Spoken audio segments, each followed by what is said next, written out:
What is up, everybody? Steve here. I hope you're doing well. If you don't know, I've been a real estate broker since 2006, broker and owner of our own real estate company. And we eventually sold our real estate firm in 2018. I've been through the last real estate recession, and our real estate market is beginning to pivot and shift in many areas nationwide. And there are things that you guys can do right now in your business to pivot. I'm going to discuss these because I think it's vital for real estate agents to make sure that they are adapting to the market changes. I've been talking to our local agents here in Southwest Florida, and a lot of their businesses have flatlined and really just come to a halting screech. And I think that there's a lot of uncertainty in the market, which is scaring some real estate agents. I did another video on this channel about I predict over 400,000 real estate agents will go out of the business over the next couple of years because they are not going to pivot. Now, the people that do pivot and take basically these strategies that I'm going to discuss and actually implement these strategies, they are going to make a lot of real estate commissions. So without further ado, let's jump into it. So 4 main strategies in the last real estate recession to not only allow us to survive in that market, but allowed us to thrive in that real estate market were as follows. They were going after short sales, which were distressed people in distressed situations and upside down on their mortgages. It was going after listing foreclosures, going after broker price opinion assignments, and also property management, which provide awesome residuals. So let's go through each of the 4 real quick. And I do in the comment section below have links for everybody as well. You guys can go and take a look at some of that information free on our website, steveinvest.com. And then there's, a bunch of blogs about all this. And then if you guys want a full comprehensive video course of each, they're all in the description for you guys. Very inexpensive in terms of what you guys can really do in terms of big commission dollars. So the first one, and I'm seeing it right now. If you guys do not have RedX, you guys might want to jump on that. I do have an affiliate link below. So RedX can give you guys different phone numbers for different target markets. That could be for sale by owners, expired listings, geo areas, but also it gives you the contact information. I'll do another video on this, so be sure you subscribe. And I'll go through the back end of RedX and show you guys exactly how many pre-foreclosures are coming up in the pipeline. And it gives you the name, the phone number, everything pertaining to people who are not paying their mortgage right now. Now, this is a prime opportunity to do what's called a short sale if these people are in fact upside down. Now, a lot of people are in these distressed situations and they might have equity in the deal, might not even have to short sale right now. So it's a great opportunity to get on the phone, explain who you are, explain that you guys do help people in distressed situations, and you guys can basically get their property up on the market as quickly as possible, unless they have some sort of rebound, basically get back up on their feet scenario. In many cases, these people kind of, in my opinion, in my professional opinion, listing and selling over 350 short sales, people kind of just wait to the last minute. They brush it under the rug. And this could be a prime opportunity to get in front of these people right now, call them up and say, look, you probably have equity in your home right now.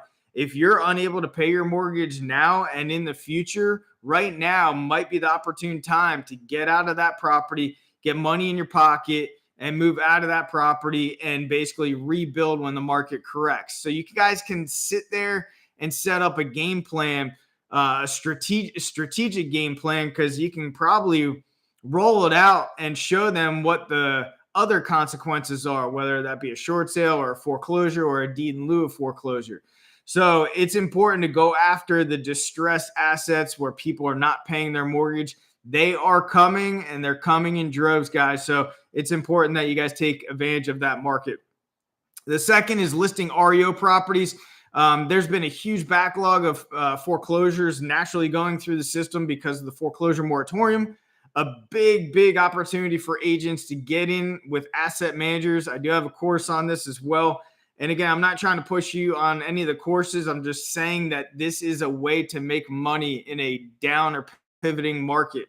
Now, listing foreclosures, it is not easy. You have to approach these asset managers repeatedly. You got to get on the phones. You got to contact them, and you got to show them what you guys can do for them. And what's cool about this is if you get in with just one asset manager, that one asset manager could equate to tens and dozens or maybe even hundreds of listings of REO foreclosed listing properties. So could be a big opportunity, and it's just one other way to develop listings. And speaking of listings, it's important to get listings no matter what the market is. If you guys list, you last.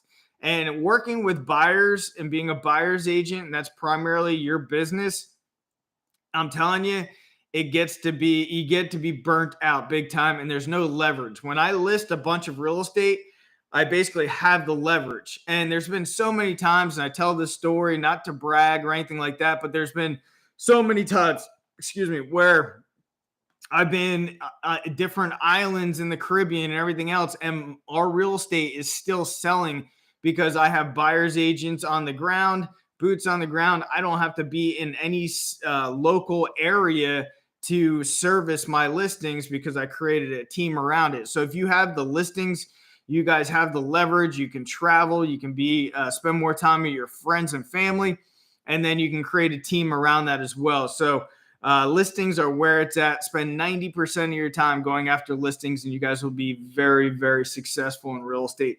The next thing are broker price opinions.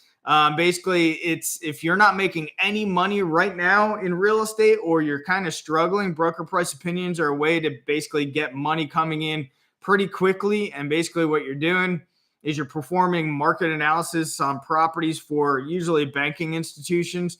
And a lot of them are going to pay 40, 50, 60, sometimes $100 per house or condo or whatever it is that you guys are doing. It's basically a CMA that you guys are performing because the banking institution wants to know what that property is worth, especially if they have to foreclose on it, or maybe the owner's in a short sale situation, so they have to get an idea of a valuation. Now, banking institutions use real estate agents to do BPOs, broker price opinions, because they're a hell of a lot cheaper than ordering appraisals. Appraisals are going to be basically 10 times the cost.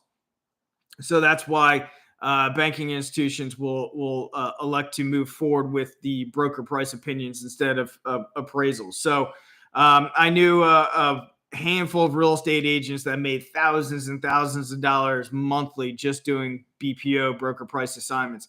And lastly is property management leasing. This is one of the things that when our last real estate market shifted, a lot of our investors could no longer sell their properties because everybody's upside down.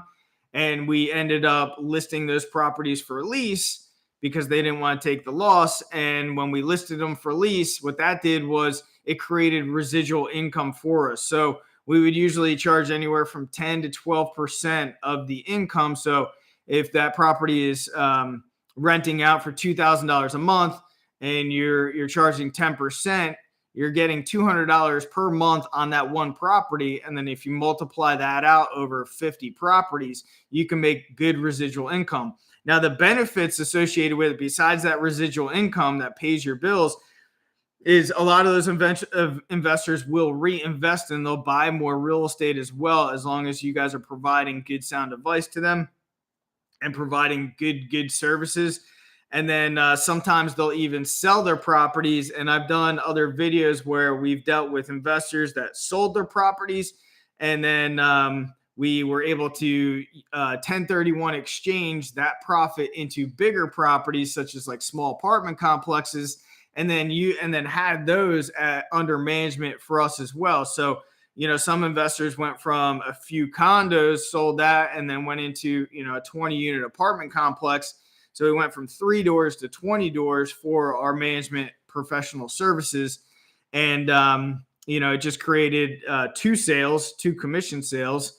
And we're getting more and more residual income by helping our investors grow their portfolios. And that's what we did, folks. I mean, we would just basically keep an eye on the market, see if there's any other deals, and then sit down with our investors strategically, hopefully at least once a month, and then talk about, hey, you've depreciated these assets. why don't you go ahead and sell them to a 1031 exchange into a larger asset? And this is kind of what we're thinking. Here's the cash flow in these apartment complexes, and then go ahead and buy into those and make really good commission dollars. Anyway, if you're not a subscriber, consider doing so, because I have more information coming out on those 4 target markets. And check out some of these other videos that I have that I've already done for you guys as well.